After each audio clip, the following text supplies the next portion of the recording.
Hello everyone, welcome to the lecture of DRCS. We have already started G+3 example. So let's start further. Now we will do a design of a two-way slab, that is S2. So for a slab S2, first of all we have to check Ly upon Lx is less than 2 or greater than 2. So let's check. Ly is a 6 and Lx is a 4. So Ly by Lx is 1.5, that is less than 2. That means we have to design a slab as a two-way slab, right? Now first of all we will calculate as effective depth. So we'll take a shorter span, that is a 4 meter, that is greater than 3.5 meter. So live load is a 4 kilonewton per meter square, that is 3 kilonewton per meter, greater than 3 kilonewton per meter square. ये दो criteria हमें check करना होता है जब भी हम लोग टू वे स्लैब डिज़ाइन करते हैं। तो ऑलरेडी आप लोग ये सारी चीज़ें एलिमेंटरी स्ट्रक्चर डिज़ाइन में पढ़ के आए हो, फिर भी मैं एक बार रिपीट कर देती हूँ तो आप लोगों को कोई प्रॉब्लम ना हो। सो सबसे पहले L by D is equal to 26 into M F आएगा। हम लोग अज्यूम करेंगे percentage of the steel. So हमारा एम एफ है 1.5। सो वैल्यू पुट करेंगे जिसमें L हम लोग लेंगे 4 मीटर।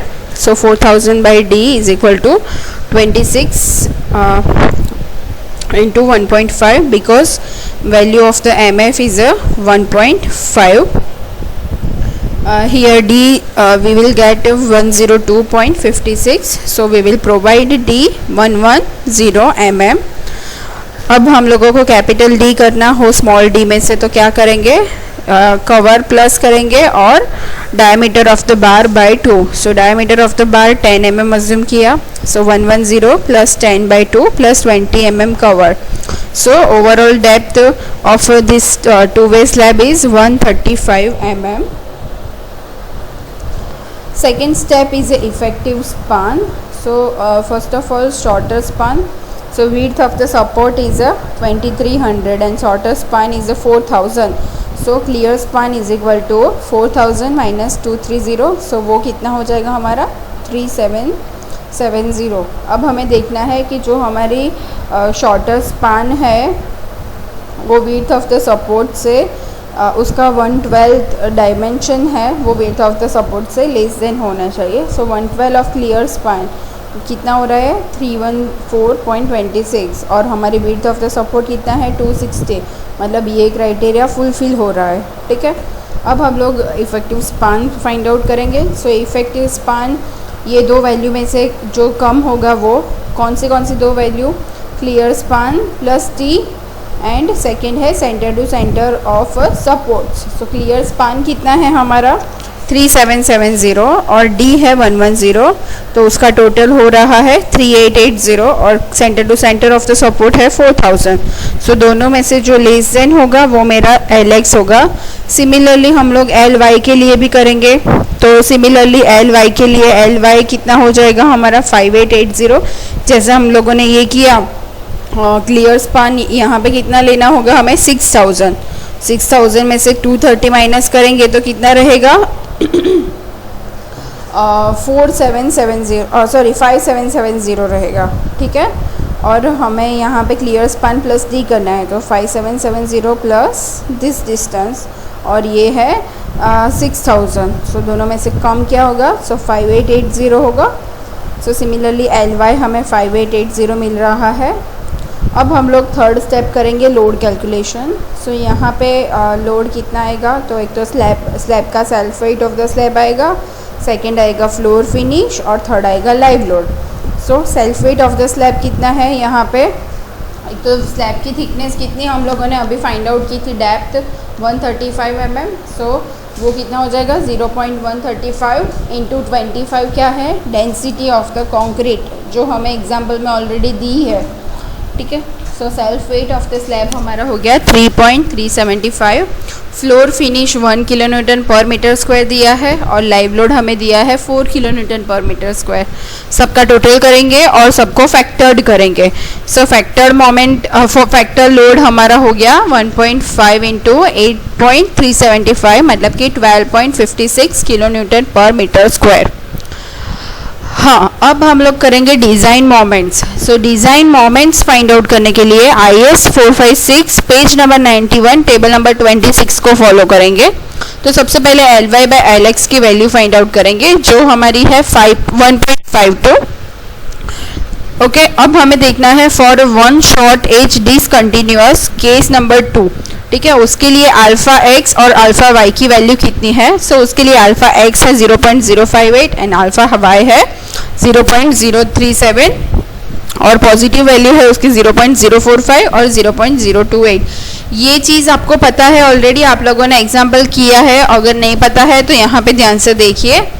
सेम आप ये फिगर में ये मोमेंट कोफिशिएंट्स बता रहा है फिगर। ये Ly डायरेक्शन है, Lx डायरेक्शन। ठीक है, ये नेगेटिव पोर्शन है और ये positive portion, same as negative portion positive portion. So mx find out करना है तो इक्वेशन है alpha x into W into L x square. So alpha x कितना था हमारा पॉजिटिव 0.045 और w है 12.56 और l है 3.88 स्क्वायर। सो mx पॉजिटिव वैल्यू हमें मिल रही है 8.50 और सेम नेगेटिव वैल्यू आएगी 0.058 और उसकी वैल्यू मिलेगी हमें 10.96 kilo newton into metre. Same as Y direction में भी देखेंगे। जब हम लोग my फाइंड आउट करते हैं तब हमें यहाँ पे वैल्यू Lx की ही लेनी है, ये आपको याद रखना है। ठीक है, अगेन पॉजिटिव अल्फ़ा y है 0.028, w है 12.56, Lx है 3.88 स्क्वायर। सो वैल्यू हमें मिलेगी 5.29 kilo newton into metre.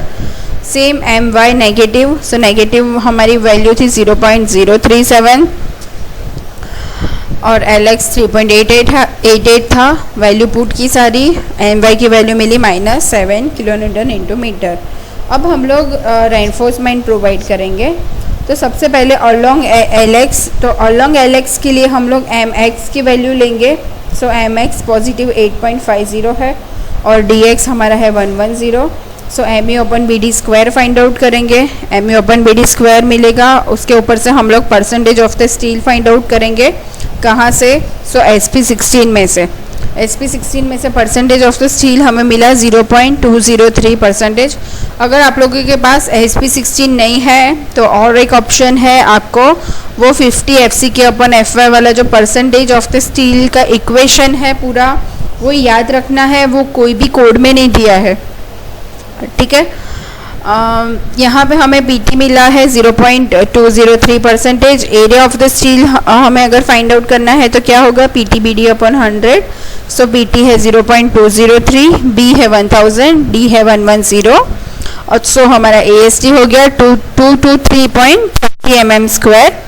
Now we will provide 8 mm dia at 220 mm centre to centre along Lx direction. So provided हमारा AST है 228 mm square in a middle strip. ठीक है, अब हम लोग अलोंग Ly फाइंड प्रोवाइड करेंगे। So along Ly में हमारा क्या था, पॉजिटिव 5.29 my मिला था। यहाँ पे हम dy कितना लेंगे, सो जितनी डेप्थ है उसमें से रेनफोर्समेंट माइनस कर देंगे। सो आगे हम लोगों ने रेनफोर्समेंट 8 mm डाया का प्रोवाइड किया है। सो यहाँ पे dy आएगा 102 mm। सो यहाँ पे MU अपन BD स्क्वायर वाले इक्वेशन में dy लेंगे 102 और MU लेंगे 529। MU अपन BD स्क्वायर के ऊपर से हम लोग percentage of the steel from SP16 find out कर लेंगे। PT मिलने के बाद अगेन AST फाइंड आउट करेंगे, PT BD अपन 100। सो वैल्यू पुट की और हमें एरिया ऑफ द स्टील कितना मिला, 149.90 mm स्क्वायर। सो यहाँ पे हम लोग प्रोवाइड कर रहे हैं 8 mm dia at 300 mm centre to centre. So AST provided will be 168 mm square along Ly in a middle strip, right? So ये हो गया along LY and LX। अब हम लोग over continuous edge of the B4 and B7 find out करेंगे। So उसके लिए हम लोग MX नेगेटिव था वो लेंगे। सो उसके लिए percentage of the steel find out करेंगे, वहाँ पे D110 लेंगे। सो हमारा PT हमें यहाँ 0.264 मिल रहा है। नाउ AST हमें फाइंड आउट करना है PTBD वाले इक्वेशन में से। सो PT हमारा है 0.264, B है 1000 और D है 110। वैल्यू पुट की और हमें AST मिला 290.4 mm²। यहाँ पे प्रोवाइड करेंगे 8 mm dia at 170 mm centre to centre distance at a top over a beam B4 and B7। Extend this steel for L4 distance, right. जो हमारी L है, L क्या है 4000 है, तो 4000/4 डिस्टेंस पे ये प्रोवाइड करना है। Same as over a continuous edge of B19 भी होगा। उसके लिए My होगा 7 kN/मीटर, जो नेगेटिव वैल्यू थी। यहाँ पे अगेन हम लोग MU/BD² फाइंड आउट करेंगे। उसके ऊपर से SP16 में जाके परसेंटेज ऑफ द स्टील ले लेंगे। परसेंटेज ऑफ द स्टील यहाँ पे हमें मिल रहा है 0.172%। Again 0.172 into 1000 into 110 divide by 100। So area of the steel हमारा हो जाएगा 189.2 mm²। Now we will provide 8 mm dia at 260 mm centre to centre distance और प्रोवाइडेड AST है 193 mm² at a top over a beam B19। Now we will see a reinforcement in a edge strip. So in a edge strip minimum reinforcement is provided. So minimum reinforcement criteria क्या है slab में 0.12%। सो यहाँ पे हम लोग 0.12% minimum steel provide करेंगे। AST minimum अगर find out करें तो PTBD/100। यहाँ पे हम लोग कैपिटल D यूज़ करेंगे। कोई भी जगह पे मतलब कि स्लैब का अगर आप डिज़ाइन कर रहे हो और आपको मिनिमम स्टील प्रोवाइड करना है, डिस्ट्रीब्यूशन स्टील प्रोवाइड करना है, तो आप ओवरऑल डेप्थ लोगे, ठीक है। सो यहाँ पे D लेंगे 135। सो 0.12 डिवाइड बाई 100 इंटू 1000 इंटू 135। सो हमारा AST मिनिमम हमें मिल रहा है 162 mm²। सो यहाँ पे प्रोवाइड करेंगे 8 mm dia at 300 mm centre to centre. So AST हमारा प्रोवाइडेड मिलेगा 168 mm²। Torsion reinforcement at corner. So maximum middle strip reinforcement हम लोगों ने जो आगे प्रोवाइड किया था वो ही प्रोवाइड करेंगे। सो वो है 228 mm²। ये आपको कहाँ मिलेगा? सो IS 456/2000 पेज नंबर 19 पे ये डिटेल आपको दी है कि आपको टॉर्शन रेनफोर्समेंट इतना प्रोवाइड करना है। So reinforcement in each of 4 layers, 4 layers में प्रोवाइड करना है। तो 3/4 अगर करें तो कितना हो रहा है 171 mm²। सो कौन सी बोथ डिसकंटिन्यूस एज पे प्रोवाइड करना है। सो AST in each layer at a corner where edge is discontinuous। so वो कितनी होगी 0.50 इंटू 171। सो उसके लिए लेंथ ऑफ द बार्स कितना होगा? सो LX/5, LX कितना था 3880 डिवाइड बाई 5, तो वो कितना मिला हमें 780 mm। सो यहाँ पे हम लोग प्रोवाइड करेंगे 2 numbers of 8 mm dia bar in each of 4 layers at a corners near a column C5 and C9। so at a corner near column C6 and C10 no torsion reinforcement is required। ठीक है, ये हो गई आपकी two way beam की design. सो 1-वे beam में हम लोग क्या करते थे, बेंडिंग मोमेंट कोफिशिएंट को यूज़ करके बेंडिंग मोमेंट फाइंड आउट करते थे। और 2-वे स्लैब में क्या करना है, आपको वो जो कोफिशिएंट दिए है उसके साथ मल्टीप्लाई करके करना है। ठीक है, आई होप कि आप लोगों को यहाँ तक समझ में आ गया है 1-वे एंड 2-वे स्लैब। सो अब हम लोग स्टार्ट करेंगे। आपको ये स्लैब की डिज़ाइन होने के बाद हम लोगों ने जो डायमेंशंस फाइंड आउट किए हैं स्लैब के लिए वो सारे डायमेंशंस हम लोग पुट करेंगे ये फिगर में। जैसे कि ये आपके स्लैब की डेप्थ थी 135, यहाँ पे 8 dia 300 mm centre to centre provide किया था, 8 dia 220 centre to centre along LX provide किया है, ये क्या प्रोवाइड किया था, ये हम लोगों ने bars 8 dia at 170 mm centre to centre distance पे प्रोवाइड किया था। सो आपको सारी डिटेल्स जो आप लोगों ने फाइंड आउट की है वो सारी डिटेल आपको फिगर में शो करनी है। अब हम लोग नेक्स्ट टॉपिक लेंगे design of beam. So design of beam हम लोग B18, B19 एंड B20 करेंगे। सो assume size of the beam कितनी होगी 230 mm by 300 mm and size of the column कितनी अज्यूम किया है यहाँ पे 300 mm बाई 300 mm।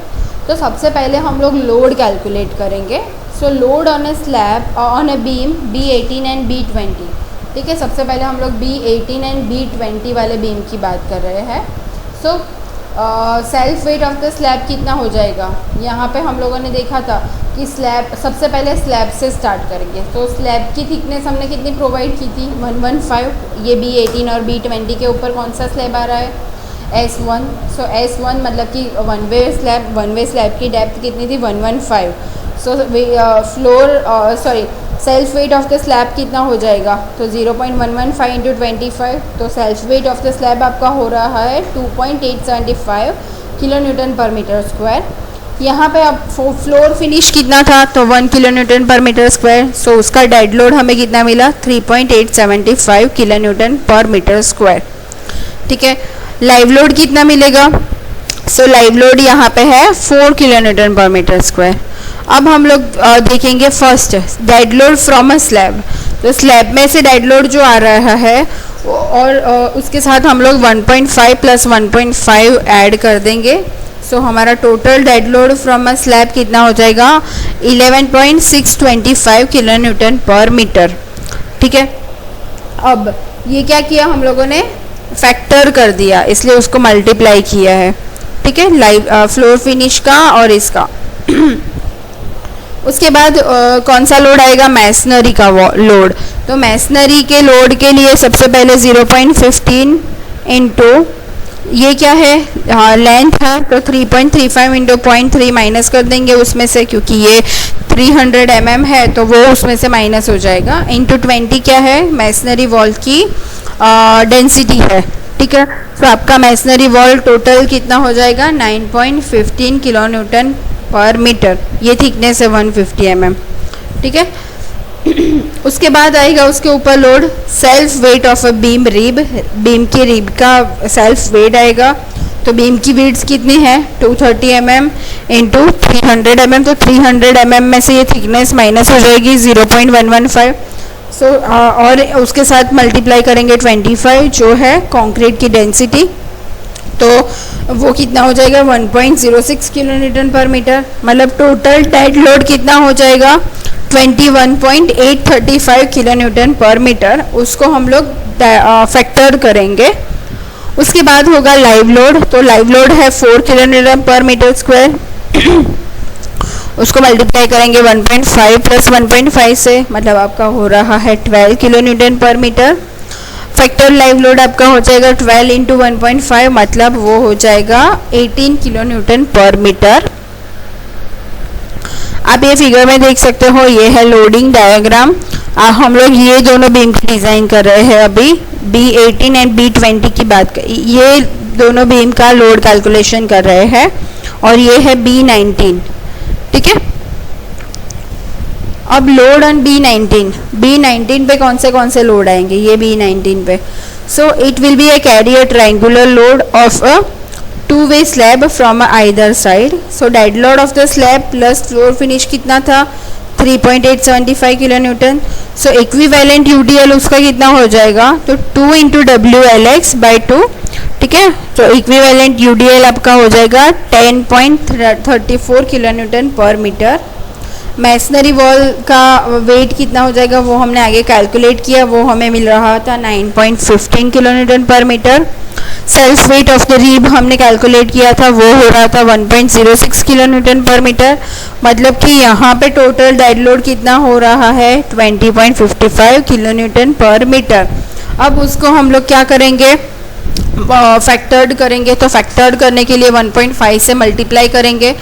सो वो हमारा हो रहा है 30.82 किलो न्यूटन पर मीटर, ठीक है, ये लोड हो गया। अब हम लोग देखेंगे live load. So live load कितना है 4 kN पर metre square. Equivalent live load अगर फाइंड आउट करना है ट्राइंगुलर सेक्शन में तो उसका इक्वेशन है 2 × WLx/3। सो यहाँ पे Lx है 4 एंड W है 4। सो वैल्यू पुट करेंगे। सो हमें इक्विवेलेंट लाइव लोड मिल रहा है 10.66 kN पर मीटर। उसको भी फैक्टर्ड करने के लिए 1.5 से मल्टीप्लाई करेंगे। सो हमारा फैक्टर्ड लाइव लोड हो रहा है 16 kN पर मीटर। ठीक है, अब हम लोग देखेंगे total load on a beam B18 and B20। ठीक है, B18 and B20। So B18 पे हमारा टोटल लोड कितना हो रहा था हमने यहाँ पे कैलकुलेट किया था। ठीक है, ये है 21.835, ये डेड लोड और ये है लाइव लोड प्लस 18, तो टोटल हो रहा है 50.75 kN इंटू मीटर। ठीक है, 0.75% ऑफ डेड लोड देखेंगे। सो 0.75% ऑफ द डेड लोड कितना हो रहा है 24.56 kN पर मीटर। सो यहाँ पे डेड लाइव लोड जो है वो 0.75 डेड लोड से कम है, मतलब कि एज पर IS 456 clause number 22.4.1 if live load is less than 0.75 dead load then load arrangement may be designed as a dead load plus live load on all span. No different load cases are required, right? So ये हो गया। अब हम लोग देखेंगे total load on a beam B19। So B19 वाले beam पे हमारा टोटल लोड कितना हो रहा है। सो ऊपर हमने फाइंड आउट किया था डेड लोड, वो हो रहा था 30.82। ठीक है, और लाइव लोड हमने कैलकुलेट किया था 16 kN पर मीटर। सो हमारा टोटल डेड लोड हो रहा है 46.82 kN पर मीटर। ठीक है, सो ये हो गया load calculation on a beam. So अब हम लोग नेक्स्ट लेक्चर में उसके आगे की थियोरी करेंगे, जिसमें हम लोग सबसे पहले fix and moments find out कर लेंगे सेक्शन सिलेक्ट करने के बाद। उसके बाद हम लोग अगर शेयर करेक्शन रिक्वायर है तो वो करेंगे, अदरवाइज हमारे पास मोमेंट आ जाएगी तो उसके ऊपर से हम लोग डायरेक्टली बीम की डिज़ाइन कर देंगे। ठीक है, सो ये सब हम लोग नेक्स्ट लेक्चर में देखेंगे। तब तक आप ये देखिए 1 वे slab and 2 way slab plus क्या किया, बीम का लोड कैलकुलेशन किया आज हम लोगों ने। ठीक है, thank you so much everyone. अगर कोई भी प्रॉब्लम है ये एग्जाम्पल के रिगार्डिंग तो आप मुझे पूछ सकते हो। Thank you so much.